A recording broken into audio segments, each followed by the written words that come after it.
2019 से ये छात्र प्रदर्शन कर रहे हैं, लाठी खाए हैं, गर्दनी बाग में प्रदर्शन, कितना बार शिक्षा मंत्री है घेराव, क्या क्या नहीं हुआ, किस किस चीज़ों में ये फंसाए हुए हैं। Merit but not in merit, ये हो जाएगा वो हो जाएगा, जितने लोग पास करेंगे सबका नौकरी रखा हुआ है, सारे वादे से सरकार मुकरा हुआ है। तो ये बीच बीच में एक टॉनिक देते रहते हैं कि बहुत बड़ा आने वाला है, बहुत बड़ा आने वाला है। आया कहाँ? आप ही सोचिए ना, बीटीएससी में परीक्षा नहीं होता है, योग्यता के आधार पर काउंसलिंग होकर उसको नौकरी दिया जाता है। 4 साल कैसे लग गया? कैसे आप काउंसलिंग कर रहे हैं? समझिए कैसे कैसे बेवकूफ़ और लापरवाह लोग बैठे हुए हैं, जिनको ये नहीं पता है कि जो जूनियर इंजीनियर की बहाली करनी है उसके लिए योग्यता क्या होगा। अभी 6379 जूनियर इंजीनियर का बहाली 2019 में आया और 4 साल बाद रद्द होता है कि योग्यता का, शैक्षणिक योग्यता का निर्धारण वो नहीं कर पाए। नियमावली को लेकर हमेशा धरना प्रदर्शन चला है, हमेशा अपने ही नियमावली पर मुकर जाती है सरकार, फंस जाती है शिक्षा विभाग। कैसे लोग तैयार करते हैं इसको? क्या अनपढ़ गंवार तैयार करते हैं इसको? क्यों पार्टी ऑफिस जा रहे हैं वो? क्योंकि वो आयोग का घेराव करते करते थक गए हैं। 4 साल से रिजल्ट नहीं जारी किया है। आयोग कर क्या रहा है आखिर? तो मुझे आश्चर्य लगता है कि सबसे पहले तो कोर्ट को और सरकार को दंडित करना चाहिए। जो अधिकारी बैठ के नियम बनाते हैं उनको भर्ती लेने नहीं आता है, वो अनपढ़ गंवार है, लापरवाह है। 4 साल से आप योग्यता के आधार पर लड़ रहे हैं, कैसे नहीं? और सबसे बड़ा तो ये लोग बिहार के विकास के बाधक हैं कि जो लोग इन आयोगों में बैठे हुए हैं, निकम्मे लोग, उनको सबसे पहले दंडित किया जाए। बिहार में रोजगार देने वाली की सरकार है, बावजूद इसके बिहार के छात्र लाठियां खा रहे हैं। कोई भी प्रतियोगिता परीक्षा हो, उसके छात्र अपने हक की लड़ाई के लिए सड़कों पे उतर रहे हैं और उनके बदले में उन्हें लाठियां दी जा रही हैं। चाहे बीटीएससी हो, असिस्टेंट प्रोफेसर हो या फिर 7वें चरण की बहाली प्रक्रिया को लेकर शिक्षकों का आंदोलन ही क्यों ना हो। अन्य भी कई प्रतियोगिता परीक्षा है, साथ ही साथ विश्वविद्यालय की परीक्षा हो, उसमें भी सेशन लेट। तो आखिरकार बिहार में ये कैसा रोजगार बांटा जा रहा है? पुराने सीटों पर किस तरीके से भरपाई की जा रही है, वो भी जीता जागता उदाहरण मिल रहा है। तो इन्हीं तमाम विषयों पर हम चर्चा करने के लिए हमारे साथ हमारे सहयोगी हैं आदेश पुरी जी। आदेश जी इस बीट को बहुत अच्छे तरीके से समझते हैं। आखिरकार हम सवाल करेंगे कि ये क्या हो रहा है? छात्रों को लाठियां नसीब हो रही हैं, नई सरकार बनी है, कहा जा रहा है कि इसमें रोजगार ही रोजगार होंगे। क्या चल रहा है बिहार में ये? देखिए, बड़ा ही दुर्भाग्य का बात है कि अभी आप देखें तो 1 सप्ताह के अंदर में 2 बड़ी बहाली जो कि 3-3, 4-4 साल से चल रही थी, उसको हाई कोर्ट ने रद्द किया कि जो परीक्षा लेने वाले संस्था हैं, आयोग हैं, वो नियमों को ही सही तरह से इम्प्लीमेंट नहीं कर पा रहे हैं। आप देखिए ना, पहले पिछले गुरुवार को हाई कोर्ट ने जो 6379 जूनियर इंजीनियर का बहाली था उसको रद्द करके फिर से नोटिफिकेशन जारी करने का आदेश दिया।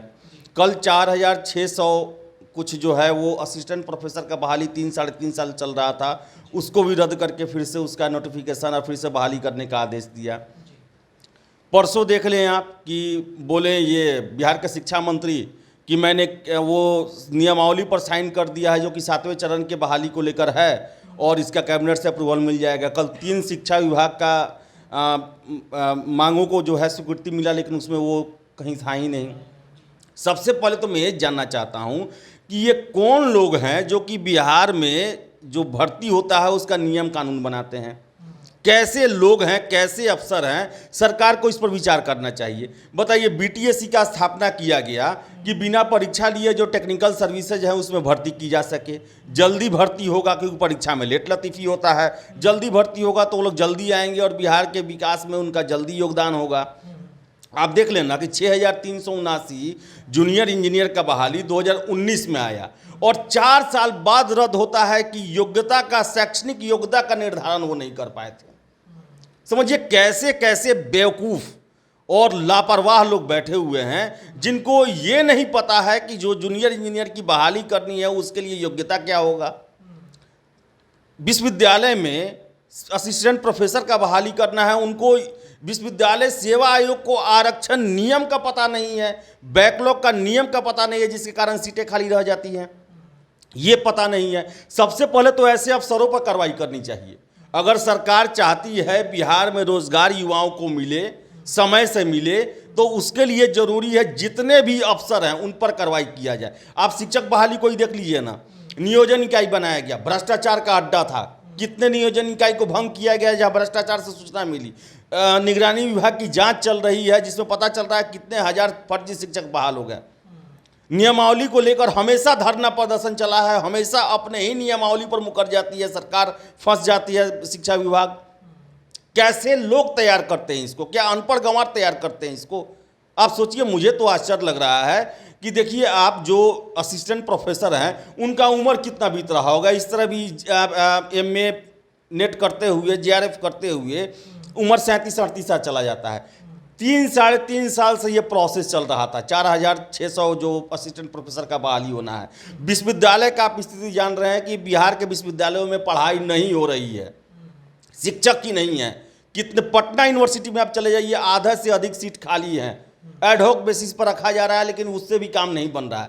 और ये कैसा बहाली कर रहे हैं, इंटरव्यू लेना है इनको 3-3 साल लगा दे रहे हैं, और उसमें भी ये आरक्षण नियम का पालन नहीं कर पा रहे हैं, योग्यता निर्धारण नहीं कर पा रहे हैं BTSC वाले। अब देखिए ना, BTSC के छात्र जो हैं, परसों ही लाठी चला है जो जदयू का जो पार्टी ऑफिस है। क्यों पार्टी ऑफिस जा रहे हैं वो? क्योंकि वो आयोग का घेराव करते करते थक गए हैं। 4 साल से रिजल्ट नहीं जारी किया है। आयोग कर क्या रहा है आखिर? क्या सरकार को बहाली नहीं करना है, केवल एक दे देना है कि हाँ इतना बहाली होगा, उसको लटकाए रखना है? आप देख लीजिए, पिछले साल ही जो प्रथम इंटर स्तरीय जब बिहार कर्मचारी चयन आयोग के तहत जो एग्जाम हुआ, 8 साल में बहाली हुआ।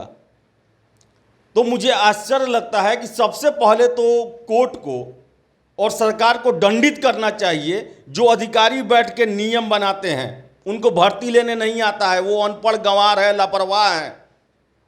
इतने साल युवाओं का जवानी बर्बाद करके और हाई कोर्ट में जाकर नोटिफिकेशन रद्द होता है।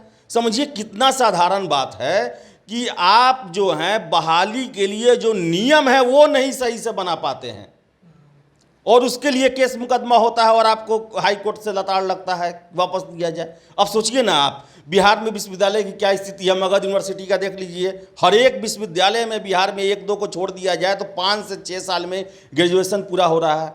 पढ़ाई तो होता नहीं है, ऊपर से 3 साल से ये बहाली कर रहे हैं, और बहाली करने में भी ये नियम का पालन नहीं कर पाए। इसके कारण अब समझिए फिर 3-4 साल लगेगा, गारंटी है 3-4 साल लगेगा, ये नहीं कर पाएंगे। 6 महीना में तो फिर अपना ये देंगे, ये जो उसका नियम कानून आरक्षण का होता है उसमें भी गड़बड़ हो सकता है।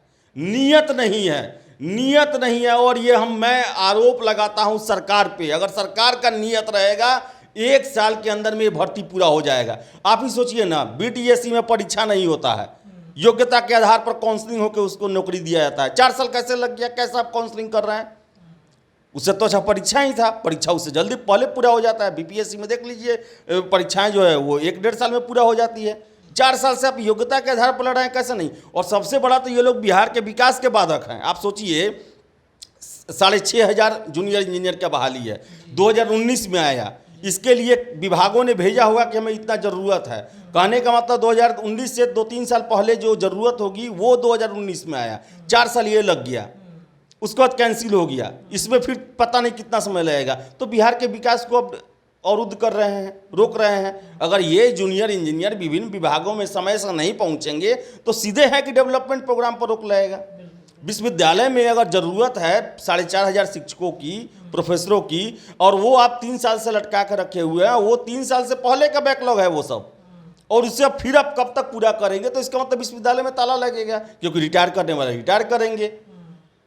तो भगवान जाने ये क्या चल रहा है। और सबसे पहले तो मैं दंडित करने का सरकार से, कोर्ट से कहूँगा कि जो लोग इन आयोगों में बैठे हुए हैं, निकम्मे लोग, उनको सबसे पहले दंडित किया जाए। शिक्षक बहाली पे ही शिक्षा मंत्री मुहर लगा देते हैं, कैबिनेट पे पास नहीं होता है, तो क्या लॉलीपॉप थमाया जा रहा है क्या? देखिए, शिक्षक बहाली में तो हमेशा लॉलीपॉप थमाया जाता है। आप सोचिए ना कि पिछले साल विधानसभा में शिक्षा मंत्री हुआ करते थे विजय चौधरी। उन्होंने बताया कि 3.5 की 4 लाख सीट खाली है शिक्षा में। और समझिए इतना सीट खाली है, उसके बावजूद जो है केवल लॉलीपॉप पर लॉलीपॉप दिया जा रहा है। 2019 से ये छात्र प्रदर्शन कर रहे हैं, लाठी खाए हैं, गर्दनी बाग में प्रदर्शन, कितना बार शिक्षा मंत्री है घेराव, क्या क्या नहीं हुआ।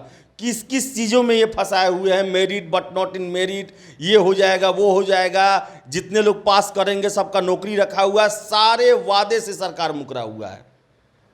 कैसे हम मान लें कि ये नौकरी देना चाहते हैं? इनका इरादा ही है नहीं है नौकरी देना। और 3 लाख बताइए, परसों जो है, क्या शिक्षा मंत्री को ये पता नहीं था कि इतना बड़ा 3 लाख रोजगार, समझ रहे हैं कितना बड़ा चीज़ हुआ? ये तो सरकार का सबसे बड़ा प्राथमिकता होना चाहिए था, और वो कैबिनेट में नहीं गया। और ये ट्वीट कैसे कर दिए?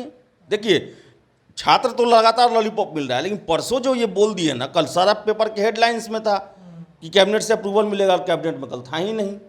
इससे ज़्यादा दुख हुआ लोगों को। अगर वो नहीं परसों बोलते तो ज़्यादा दुख नहीं होता। तो ये जो है ना, 6 महीने सरकार के बने हुए हो गया। देखा जाए तो 10 लाख रोजगार को लेकर कोई बड़ा बहाली नहीं आया है। तो ये बीच बीच में एक टॉनिक देते रहते हैं कि बहुत बड़ा आने वाला है, बहुत बड़ा आने वाला है। आया कहाँ कुछ? तो अंधेर नगरी चौपट राजा वाला स्थिति बिहार में हो गया है। और यहाँ के युवा जो हैं, सबसे कहा जाए तो वो एक तरह से पीड़ित वर्ग जो हैं, बिहार के युवा हैं, जो चाहते हैं कि नौकरी करें, हम सरकारी नौकरी हमें मिले। और ये देखिए कि ऐसा नहीं है कि सरकार के पास सीट नहीं है, सीट है, उसके बावजूद बताइए नहीं, सब नोटिफिकेशन जो 3-3, 4-4 साल पहले का आया हुआ है। ज़रूरत तो विश्वविद्यालय में हर एक आदमी जानता है कि प्रोफेसर का ज़रूरत है, जितने भी विभाग हैं उसमें जूनियर इंजीनियर की ज़रूरत है, जितने भी विभाग हैं उसमें कर्मचारी अधिकारियों की ज़रूरत है। अरे बिहार में तो आईएएस का सबसे ज़्यादा सीट खाली है। देश में सबसे ज़्यादा आईएएस का सीट जो है वो बिहार में खाली है। पता नहीं क्या हो रहा है। और तब भी सर के ये युवा जो है सड़क पर लाठी खा रहे हैं, और दावा पर दावा किया जा रहा है कि ये युवाओं को देने वाला, नौकरी देने वाला सरकार है, 10 लाख नहीं 20 लाख दिया जाएगा। अरे आप 1000 में तो सही से नहीं ले पा रहे हैं, कैसे आप उतना देंगे? नियुक्ति पत्र बांटा गया जब सरकार बनी महागठबंधन की, तो नियुक्ति पत्र पे नियुक्तिगत पत्र बांटा गया। वो कैसा नियुक्ति पत्र था? देखिए, वही तो, उसी समय से तो सरकार की नीयत पर प्रश्न उठता है कि आप एक इवेंट ऑर्गेनाइज किए सब जगह, कितने करोड़ रुपए बर्बाद हुए इस इवेंट में, और उसमें नियुक्ति पत्र किसको दिया गया? जो 5 साल 7 साल पहले के बहाली के लोग थे। देख लीजिए, इंटर स्तरीय वाले लोग को दिया गया। 2014 से बहाली चल रही थी, 22 में पूरा हुआ। ऐसा नहीं है कि आप सरकार बनते से नियुक्ति सड़क पर से उठा के किसी को नियुक्ति पत्र दे दिए आप। वो 8 साल लड़े थे तब उनको नियुक्ति पत्र मिला था, ज्वाइनिंग कर चुके थे। उसके बाद वो प्रोग्राम दिखाया गया, दिखाने के लिए कि हम नौकरी दे रहे हैं। पुलिस में देख लिए 2213 जो दरोगा बहाली हुआ था वो पूरा हो चुका था इस सरकार के आने से पहले। सिपाही भर्ती जो था 9000 कुछ बहाली हुआ था, वो भर्ती पूरा हो चुका था। विभिन्न विभागों में भर्ती पूरा हो चुका था, और उसको बाद में इवेंट कर करके दिखाया गया। एक सरकार बना तो एक दिखाने के लिए कि हम नियुक्ति पत्र बांट रहे हैं, लेकिन नियुक्ति पत्र बांटने से पहले उसके लिए कितने वो छात्र संघर्ष कर चुके थे। आपने नया नोटिफिकेशन तो 9 मार्च के बाद कोई बहुत बड़ा तो जारी किया नहीं। पुलिस विभाग में देख लीजिए ना, 66,000 के लिए आपने पिछले साल दिसंबर में कैबिनेट से अप्रूवल दिया। मार्च आने जा रहा है, उस पर एक बहाली को लेकर काम आगे नहीं बढ़ा है। एक बहाली को लेकर नोटिफिकेशन अभी तक जारी नहीं किया गया है, केवल कैबिनेट से अप्रूवल। और आप देखिए पहले कि विश्वविद्यालय के लिए आप जो है प्रोफेसर का बहाली नहीं कर रहा है, लेकिन कल ही कैबिनेट के बैठक में देखिए कि 1 अरब कुछ करोड़ रुपया जो है वो नालंदा विश्वविद्यालय को भवन निर्माण के लिए दिया गया है। आखिर भवन निर्माण होगा तो पढ़ाएगा कौन उसमें? पढ़ाएगा कौन उसमें? यहाँ तो विश्वविद्यालय के भवन जो है वो खंडहर बनते जा रहे हैं, और उसमें शिक्षक नहीं है। पठन पाठन का कार्य खत्म हो गया, गुरु शिष्य परंपरा खत्म हो गया बिहार के विश्वविद्यालयों से। केवल सर्टिफिकेट वितरण केंद्र बन के रह गया है, वो भी समय से नहीं दिया जाता है। 6 साल 7 साल में आपको सर्टिफिकेट मिलता है, आपको ग्रेजुएशन का, पीजी का 4-4 साल में मिलता है। क्या हो रहा है बिहार का? क्या बिहार में तो पैदा लेना पाप हो गया है, ऐसा स्थिति हो गया है यहाँ के युवा के लिए। बहुत ही खराब स्थिति है यहाँ पर, और किसी को कोई मतलब नहीं है, चाहे यहाँ के नेता हो, अधिकारी वर्ग हो, किसी को कोई मतलब नहीं है। शिक्षा विभाग में आप नियमावली बनाते हैं, 75 गड़बड़ी आप कर चुके हैं। अब मैंने तो शिक्षकों का बहुत सारा कवर किया है कि हर एक नियमावली पर वो मुकरे हुए हैं, हर एक बयान पर वो मुकरे हुए हैं। अब शिक्षा मंत्री पिछले साल क्या बोले कि जितने लोगों का बहाली रिजल्ट जो हुआ था एग्जाम, उसमें जितने लोग को आएगा सबका नौकरी रखा हुआ। अब बाद में क्या हुआ कि पास कर दिए, सीट था 31-35 हज़ार, पास कर दिए 85 हज़ार को। उसमें merit but not in merit क्या क्या खेल कर दिए आप, उलझा के रख दिए यहाँ पर छात्रों को। तो बहुत ही खराब स्थिति है यहाँ पर, और नियत नहीं है नौकरी देने का। अच्छा, 10 लाख रोजगार की चर्चा चल रही है, तो कहाँ से लाएंगे 10 लाख रोजगार? आप कह रहे इतना सारा पद खाली है, बावजूद इसके 10 लाख कहाँ से आएगा? देखिए, बिहार सरकार के पास पैसा है नहीं, और मुझे जो लगता है कि यहाँ की सरकार जो है ना, केवल एक लॉलीपॉप देने वाली योजनाओं पर जो है उसी के बदौलत शासन करना चाहती है। ये जो बेसिक चीज़ है ना, उसको मजबूत करना नहीं चाहती है। यहाँ पर है कि बिल्डिंग बनाएंगे तो उसमें भी क्या खेल होता है लोग बताते ही हैं। फिर से है कि सब्सिडी देंगे, खाते में पैसा देंगे, ये देंगे वो देंगे, लेकिन प्रोत्साहन राशि ये सब मिलेगा। लेकिन आप जो हैं वो बहाली जो चल रहा है, आप सोचिए 10 लाख बहाली का बात चल रहा है, आप 6-6, 7-7 हज़ार जो बहाली होने वाला है उसमें तो नियमावली सही से नहीं बना पा रहे हैं, उसमें शैक्षणिक योग्यता नहीं रख पा रहे हैं, उसमें आप आरक्षण नियमों का पालन नहीं कर पा रहे हैं, उसमें जो है आप पारदर्शिता को नहीं रख पा रहे हैं। कैसे 10 लाख आप रोज़गार देंगे? नहीं दे पाएंगे ये 10 लाख रोज़गार। सीटें खाली हैं, 3 लाख सीट शिक्षा विभाग में खाली है, 1,60,000 स्वास्थ्य विभाग में खाली है, 66,000 पुलिस में आया है, अन्य विभाग जो है उसमें खाली है। लेकिन कैसे देंगे जब आपके अधिकारी नियमावली नहीं बना पा रहे हैं, आरक्षण नियम का पालन नहीं कर पा रहे हैं, पारदर्शी तरीक़ा से परीक्षा नहीं ले पा रहे हैं, एग्ज़ाम के पेपर लीक हो जा रहे हैं, छात्रों का आपके परीक्षा व्यवस्था पर विश्वास नहीं हो रहा है। बिहार में जो सेटर ग्रुप है इतना एक्टिव है, ये नहीं दे पाएंगे। ये 10 लाख रोजगार का 1 लाख भी ईमानदारी से दे दे तो वो बहुत बड़ी उपलब्धि होगी। और अब देख लीजिए ना, शिक्षक बहाली के लिए 2019 से हम तो देख रहे हैं कि शिक्षा मंत्री क्या क्या बयान दिए हुए हैं कि शिक्षक दिवस तक आपको बहाल जॉब मिल जाएगा, तो 15 अगस्त तक मिल जाएगा, 26 जनवरी तक। कभी आज तक कुछ नहीं हुआ। दुर्भाग्य है, बिहार के युवाओं का दुर्भाग्य है कि वो बिहार जैसे भूमि पर पैदा लिए हैं जहाँ पर अब संघर्ष करने के बाद भी आपको सिर्फ लॉलीपॉप दिया जा रहा है। तो आशा नहीं है मुझे कि उतना नौकरी मिल पाएगा जैसा इनका अभी का स्ट्राइक रेट है उसके हिसाब से, और मिलेगा भी तो कितना ईमानदारी से मिलेगा, कितने योग्य लोगों को मिलेगा, इस पर भी प्रश्न है। क्योंकि आप आरक्षण नियम का पालन नहीं कर पा रहे हैं, आप शैक्षणिक योग्यता का निर्धारण नहीं कर पा रहे हैं, आप नियोजन इकाइयों में व्याप्त भ्रष्टाचार को ख़त्म नहीं कर पा रहे हैं, आप समय सीमा को नहीं तय कर पा रहे हैं, आप पारदर्शी नियमों का पालन नहीं कर पा रहे हैं, तो कैसे हम मान लें कि सरकार जो है नौकरी देना चाहती है और बिहारी युवाओं को, जो योग्य युवा है, उनको नौकरी मिलेगा। चलिए, तो क्या लग रहा है, क्या 10 लाख रोजगार तेजस्वी सरकार देगी, महागठबंधन की सरकार देगी? क्योंकि कहा यह जा रहा है जब से सरकार बनी है, क्योंकि ये बेरोजगार युवाओं को रोजगार देने वाली सरकार बनी है, बावजूद इसके तमाम गड़बड़ियां सामने आ रही हैं। क्या संभव लग पा रहा है रोजगार देना? ये एक बड़ा प्रश्न उठ रहा है। आप भी अपनी राय कमेंट सेक्शन में रखिए। इस चर्चा में इतना ही। ऐसे ही तमाम चर्चा देखने के लिए हमारे चैनल के साथ जुड़े रहिए। बहुत बहुत धन्यवाद।